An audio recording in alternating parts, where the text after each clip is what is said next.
In a quiet Nigerian town, a young boy named Elijah begins to have terrifying dreams of a faceless man calling him toward a locked door.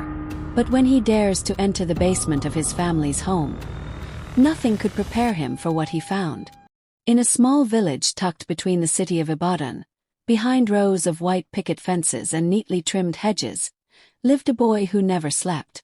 Not once. Not ever. Not since the night his father disappeared without a trace. His name was Elijah Adeyemi, 13 years old, quiet, eyes permanently ringed with shadows, like sleep had abandoned him years ago, and took something else with it. People talked, doctors examined, but none of them ever asked Elijah the one question that really mattered. Why? 6 years ago Elijah's father, Rotimi Adeyemi, kissed his wife and son goodnight and went to work as a night shift security guard at a nearby abandoned military base. He never came home. No body, no call. Just an empty uniform locker. And a flashlight with the bulb shattered. Police called it a missing person. His mother called it a tragedy. But Elijah, he remembered the sound he heard that night. The whisper. The scratch. The feeling of something inhuman brushing against his skin beneath the blankets. That was the last night he ever tried to sleep. 4 years, Elijah existed in a sleepless fog. He read at night, walked the hallways, stared at clocks ticking past 4 a.m. His mother tried everything, doctors, pills, therapy. But Elijah fought it. Because sleep meant surrender. And in his dreams, something waited. Had no face. Just a hollow. A space where a person's eyes should be. Never spoke. But it watched. And it wanted him. He called it the Hollow Man. His teachers called him gifted. But kids whispered. Said Elijah was cursed. That he talked to shadows in empty hallways. That he once ripped the batteries out of every clock in school because they were counting down. Counting down to what? Even Elijah didn't know. Until the scratching started again. It began under his floorboards.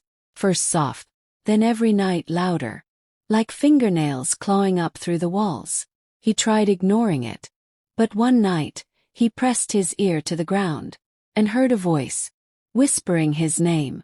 Elijah. He told his mom. She said it was rats. He didn't argue. Because he saw the way her hands shook when she said it. So he started recording. Every night. Cheap cassette player. Each morning he'd rewind and listen. Most of the time silence. Until one night, he heard breathing. Not his, something else. Then came a growl. And a voice, hoarse, dry, almost inhuman, yet familiar.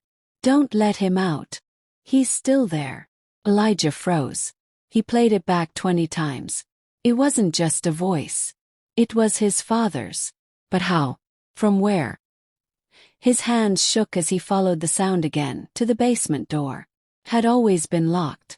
Ever since the night his dad disappeared. His mom said it was water damaged, unsafe. But Elijah knew something was down there. Something his father tried to hide. And now it was waking up. That night, while his mom slept, Elijah crept downstairs. The basement door was locked. But the key was taped beneath the hallway cabinet. He'd seen her hide it years ago. He turned the key slowly. It clicked, like a vault opening after decades. He stepped inside. Darkness swallowed him. Dust floated in the air like ash. The stairs groaned beneath his feet. Each step felt colder, deeper. And then, his foot struck something soft. A rug. Wool. Faded. Covered in dust. And beneath it, door. Hidden trapdoor. No lock. Just a steel handle. He pulled. It opened with a shriek. Inside a bunker. Cramped. Low ceiling. Monitors lined the wall. Dead screens. Old wires. A rusted cot in the corner. A shelf full of notebooks. And in the center, a locked metal box. 3 letters were carved into it. HM. Hollow Man. Elijah's breath caught. One of the monitors flickered on, showing static. Then a black and white live feed of his bedroom. Then the hallway. Then the basement. Someone had been watching them. For years. He unlocked the box. Inside, a voice recorder, 3 tapes, and a letter, scrawled in his father's handwriting. Do not sleep. Keep him out. If you're reading this, it's your turn now. Elijah finally understood. He didn't stay awake because he was afraid. He stayed awake because something was waiting for him to fall asleep. And now, it had found its way back. The letter shook in Elijah's hands. If you're reading this, it's your turn now. A warning, confession, a passing of the torch, from a father who vanished into the dark, to a son who hadn't slept in 6 years. Elijah sat on the cold floor of the hidden bunker. Heart pounding, the box open before him. He played the first tape. If you found this, it means I failed. I tried to contain him. But it's not enough. He found cracks. In my mind. In the walls. They told me it was a dream disorder. Night terrors. But it wasn't. He's real, Elijah. The hollow man is real. Elijah sat frozen as his father's voice unfolded the story he was never meant to hear. 6 years ago, Rotamai took a job guarding an abandoned government lab on the outskirts of town. He thought it was just another paycheck. But what he found down there wasn't human. They were experimenting on something. Not a creature. Not even a ghost. Force. An entity that exists between sleep and waking.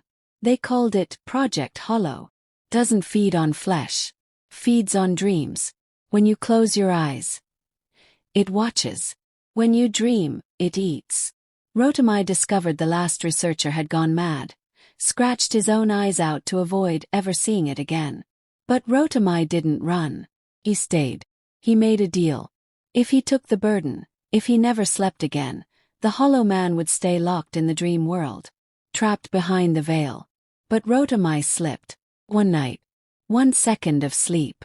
And it was enough. The hollow man escaped. Just for a moment. Long enough to leave the lab. Long enough to follow Rotamai home. Rotamai sealed the basement. Built the bunker. Hid the tapes. Then he vanished. His last act to protect his family. But Elijah had inherited the curse.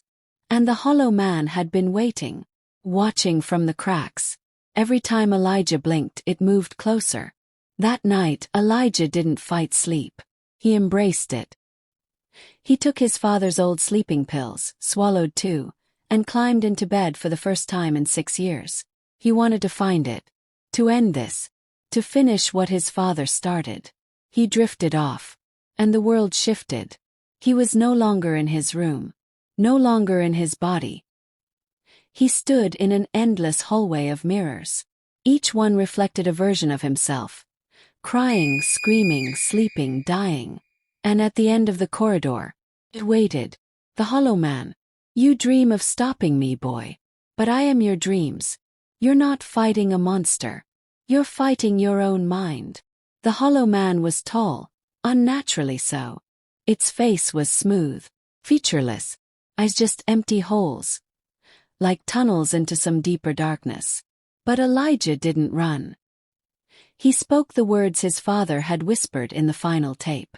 I know who you are. And I know what you want. But you're trapped in here. This is your cage. The hollow man lunged. But Elijah turned. He ran through the mirrors, breaking them as he passed.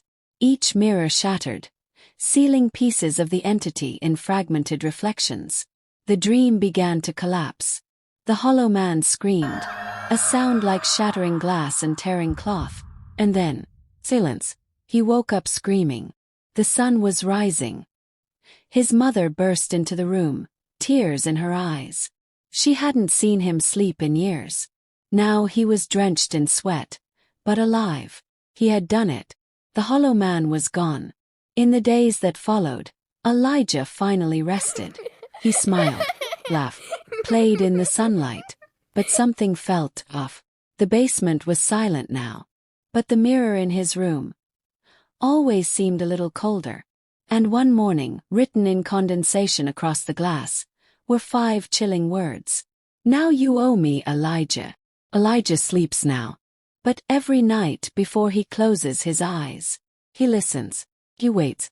'Cause some debts aren't paid in this world. They're collected in the next. And the Hollow Man never forgets.